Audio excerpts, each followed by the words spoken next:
Hello guys, welcome to study and news hub channel. तो आज की इस वीडियो में हम CCSE NEP 2020 का जो BSc फर्स्ट सेम दिसंबर 2021 का हमारा फिज़िक्स का जो क्वेश्चन पेपर चल रहा था, mathematical physics and Newtonian mechanics books का उसकी सॉल्यूशन सीरीज कंटिन्यू करेंगे। इसके हमारे पहले पार्ट्स में एक तो सेक्शन ही कंप्लीट हो चुका है हमारा वेरी शॉर्ट आंसर टाइप, और सेक्शन भी शॉर्ट आंसर टाइप ये हमारा कंप्लीट हो चुका है। तो आज हम सेक्शन सी की तरफ चलेंगे जो है हमारा लॉन्ग आंसर टाइप। तो इसमें हमारा क्वेश्चन है define covariant derivative of A tensor and show that it is a covariant tensor of rank 1 greater than the given tensor. तो ये इसका सबसे बड़ा क्वेश्चन है, देखो यहाँ तक का, और इसे मुझे ही समझने में बहुत टाइम लगा था, तो आपको तो समझाने के लिए जितना इजी हो सकता था उतना इजी करने का ट्राई किया है मैंने। तो हमारे पास है, सबसे पहले लिखेंगे हम कोवेरिएंट डेरिवेटिव ऑफ टेंसर जो हमसे पूछा है। तो क्या होता है covariant derivative? Covariant derivative is a way of specifying a derivative along tangent vectors of A manifold. यानी कोई है, जैसे ये कर्व है, तो इस पे यहाँ पे टेंजेंट ये डाली, तो टेंजेंट वेक्टर के अलोंग जो हमारा डेरिवेटिव होगा वो हमारा कोवेरिएंट डेरिवेटिव होगा। अब क्या है, अल्टरनेटिवली अलग तरह से कहे तो it is a way of introducing and working with the connection on A manifold bye means of differential operator. Means यही है किसी भी मैनिफोल्ड या कर्व पे डिफरेंशियल ऑपरेटर अप्लाई करना, यानी जैसे इतने हिस्से का निकाल लिया तो उसकी मदद से एक कनेक्शन इस्टेब्लिश करना, वही है कोवेरिएंट डेरिवेटिव। तो डिफरेंशियल ज्योमेट्री में, in differential geometry the components of a vector relative to a basis of the tangent bundle are covariant if they change with same linear transformation as the change of basis. यानी जैसे हमारे पास कोई भी basis है ई, और उसमें यानी कोई भी हमने लीनियर ट्रांसफॉर्मेशन लगाई, एक तरह से मान लो हमारे पास ax प्लस by लाए हम, नहीं, या फिर कहो ax प्लस bx, ये हमारा आएगा कैसे, a प्लस b पे लीनियर ट्रांसफॉर्मेशन में x मल्टीप्लाई कर दिया। तो अगर अप्लाई करने पे हमें वही लीनियर ट्रांसफॉर्मेशन मिलती है, उसी लीनियर ट्रांसफॉर्मेशन से चेंज होता है जिससे बेसिस चेंज होता है, तो वो हमारा कोवेरिएंट डेरिवेटिव होगा। जो वेक्टर का वो वाला कंपोनेंट है वो कोवेरिएंट होगा। तो अब covariant derivative of A tensor field along a vector is again a tensor field of the same type unlike the ordinary derivative. यानी कि जो कोवेरिएंट डेरिवेटिव होगा किसी भी टेंसर फील्ड पे, अगर हम कोवेरिएंट डेरिवेटिव निकालेंगे किसी भी वेक्टर फील्ड के अलोंग, तो वो हमारा फिर से टेंसर फील्ड ही देगा। और ये ऑर्डिनरी डेरिवेटिव से इस वे में डिफरेंट है, क्योंकि उसमें तो हमारा वेक्टर से वेक्टर मिलता है डेरिवेशन निकाल के, और इसका जब डेरिवेटिव निकालेंगे टेंसर फील्ड का तो हमें टेंसर फील्ड मिलेगा, और कोवेरिएंट डेरिवेटिव निकालेंगे। The covariant derivative of a tensor field is presented as an extension of the same concept। इसी कॉन्सेप्ट को एक्सटेंड करके हमारा कोवेरिएंट डेरिवेटिव निकलता है टेंसर फील्ड का। It generalizes straightforwardly to a notion of differentiation associated to a connection on a vector bundle known as causal connection।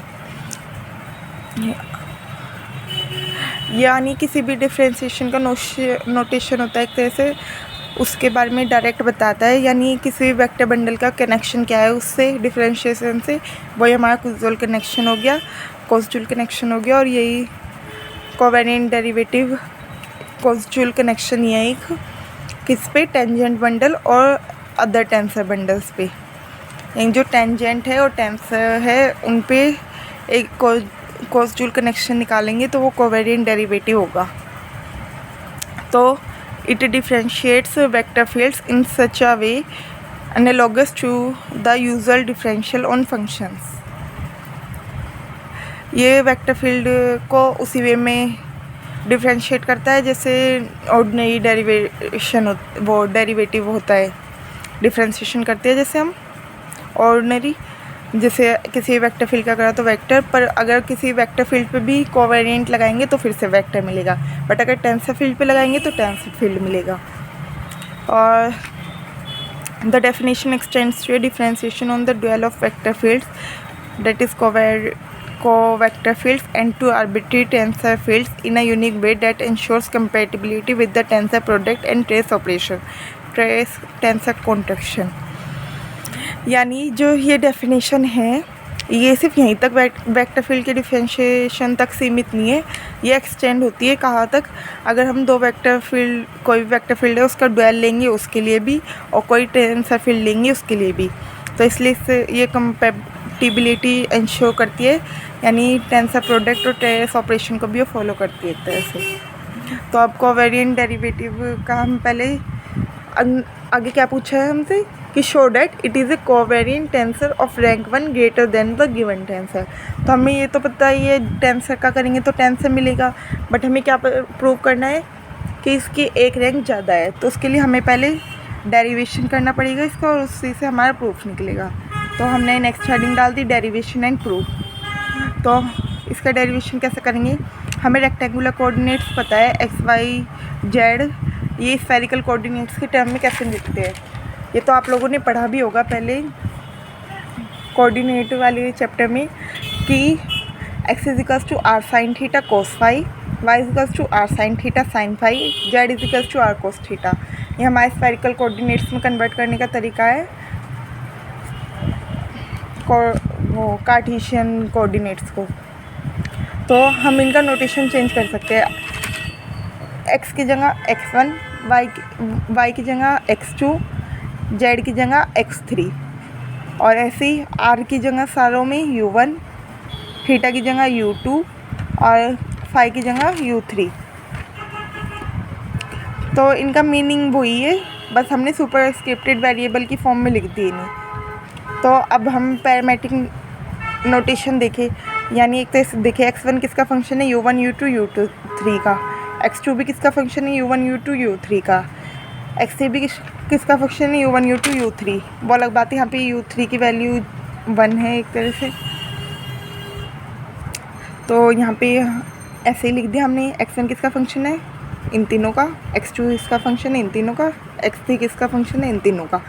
तो हमारा standard basis होता है जो n डायमेंशनल यूक्लिडियन स्पेस में वो होता है 0, वो comma dot dot dot comma 0, comma 1, comma 0, comma dot dot dot 0, यानी कि 1 उस प्लेस पे आते हैं ith प्लेस पे, और ये ऑर्थोनॉर्मल सिस्टम भी बनाता है, यानी जब i और j दोनों इक्वल होंगे तब हमारा इनकी प्रोडक्ट डॉट प्रोडक्ट बनाएगी, और अगर i और j इक्वल नहीं होंगे तो 0 आएगी।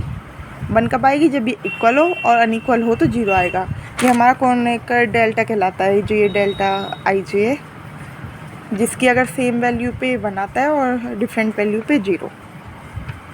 ये भी आपके सिलेबस में है कॉर्नर डेल्टा, तो पढ़ लेना ये भी अच्छे से। तो अब हमें क्या है, एक पॉइंट माना हमने किसका फंक्शन है x1 x2 up to xn तक। यहाँ पे तो हमने x3 तक करके बताया था कैसे, बट हमारा तो फंक्शन तो xn तक हो सकता है, हमें पर नहीं पता कहाँ तक होगा। और जो पोजीशन वेक्टर होगा इसका क्या होगा,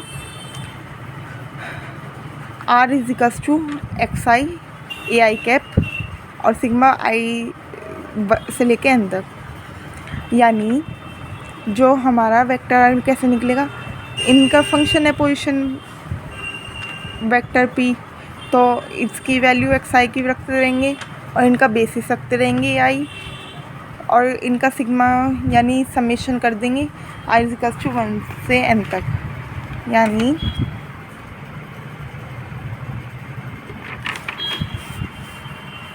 यानी जो हमारा r होगा वो होगा xi वो x1 a1 cap plus x2 a2 cap plus dot dot dot xn an cap, और इसे अगर हम समेशन में लिख दें तो क्या होगा, sigma i is equals to 1 से n xi ai कैप। तो हमने ये पहले वाला हमारा पोजीशन का फंक्शन और ये हमारा बेसिस, इन दोनों की मल्टीप्लाई करके हमारा पोजीशन वेक्टर निकल जाएगा। तो हमें आइंस्टीन समेशन कन्वेंशन से हम सिग्मा को नेगलेक्ट भी कर सकते हैं, यानी इससे भी हम समझ जाएंगे कि समेशन हो रहा है। अब जनरल कर्विलिनियर कोऑर्डिनेट्स जो रेक्टेंगुलर कोऑर्डिनेट से रिलेशन होता है वो ये होता है जो हमने यहाँ निकाला था।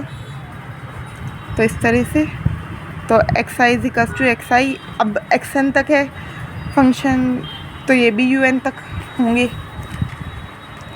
तो इससे आगे हमारा क्या है गाइस, मैं सोचूं क्यों ना इससे आगे का नेक्स्ट वीडियो में करें, बट वो आपको सेम डे ही मिल जाएगी क्योंकि अभी भी देखो इतना रह रहा है। ठीक है, bye guys, see you in the next video. Like, share, comment, subscribe and don't forget to press the bell icon. Bye bye guys.